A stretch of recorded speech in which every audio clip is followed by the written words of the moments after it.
So if you're a mentor and you want to use Polaris as a platform to help reach students, this video is going to show you how. So the first step is to go to the App Store or Play Store, because we are on both platforms, and download the app. So it's called Polaris Tech. And you see right there, and you're going to see the little purple and white star, that's us. And then you're just going to download it, right? You see this is us. And download it, I already have it installed. And then you're going to simply click create a new user. You're going to pick mentor, right? And then you can add a photo or not. I would recommend you add it. This is a quick photo I took beforehand. Not very professional. Hopefully you have something a little more professional than what I just did right here. But I'll just put in my name. Let me capitalize it. And then, let me see, job title, let me say a mobile developer.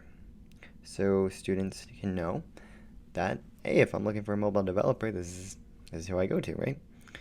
And then pick my skill levels. I'll say I'm an app developer, entrepreneur, and then I'm going to say intermediate here. And for the sake of this, right, I'll say I'm an expert in entrepreneurship, even though I'm not. Show your skill level. And then you're going to put an email. I'm going to make a fake email, fakezach@gmail.com. Let me make sure I spell it right, even though it's not my email. I'm going to delete it afterwards. But password, let's make it super secure. But then, make sure you agree to the terms and conditions. Make sure you read these. But yep, I've already read them. And same thing with the privacy agreement. And then sign up. And so as you sign up, here we go, it transferred us over, right? Saying feedback appreciated. Let's go through. And so now I'm going to show you how you can find recommended students.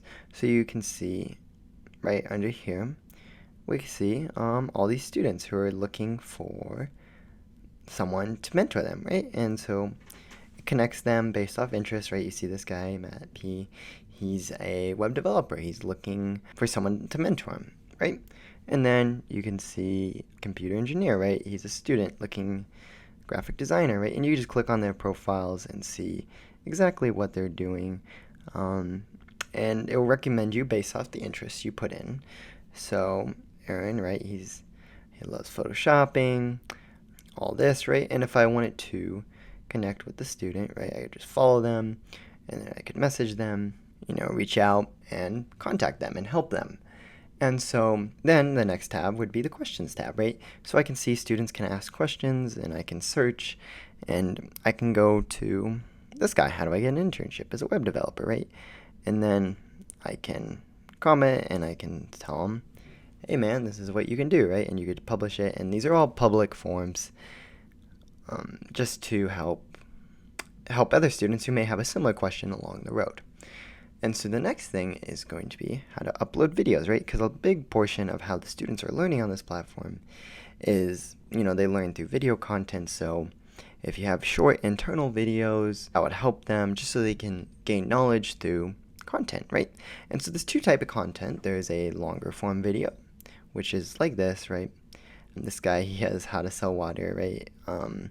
Getting started with drones, right? Just very simple, like 5 to 10 minute videos. And then there's the Explore tab, which are meant to be short 30-second little videos. So the student can go on here and they can say, hey, I like this, or I dislike this, and so they can help find their interests. So these are short days in a life of fill in the blank, your career title, or whatever content you have to offer. And so how would you do that? You would go to More, Content Dashboard, and Upload Content.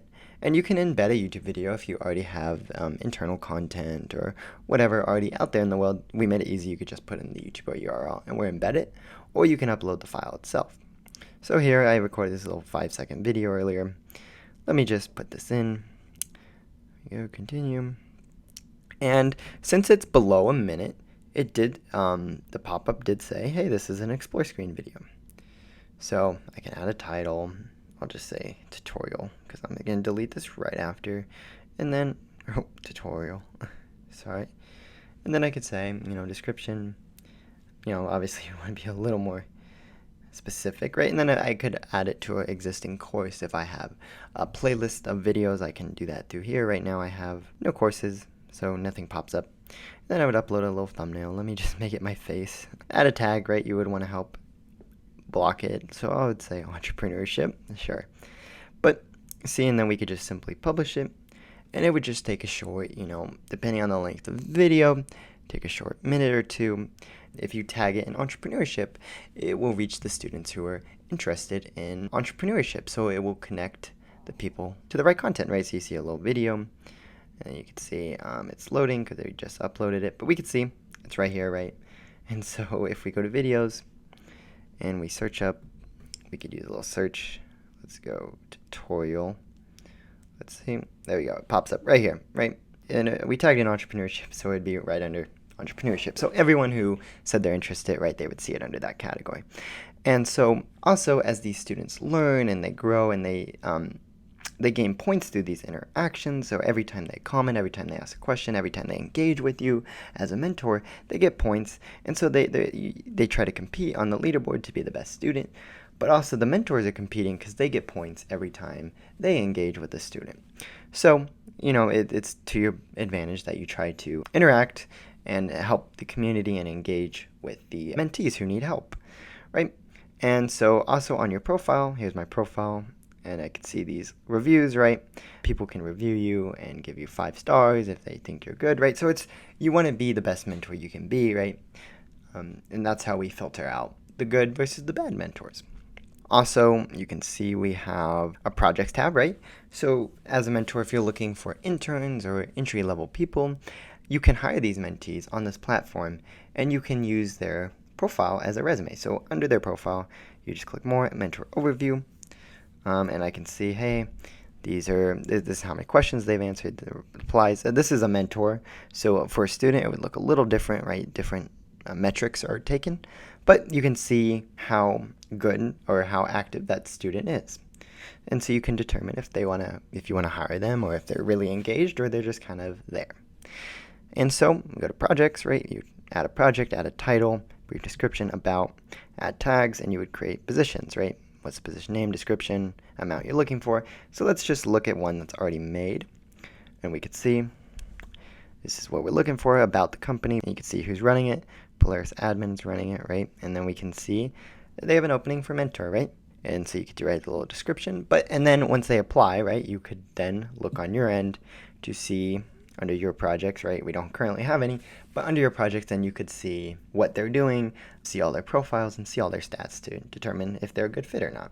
And so that's it for this video. Thank you for using Polaris as a platform to help connect with mentees, and feel free to contact us, whether it's on the app under Polaris Admin or Polaris Team, or use our website, polaristech.tech. Thank you so much.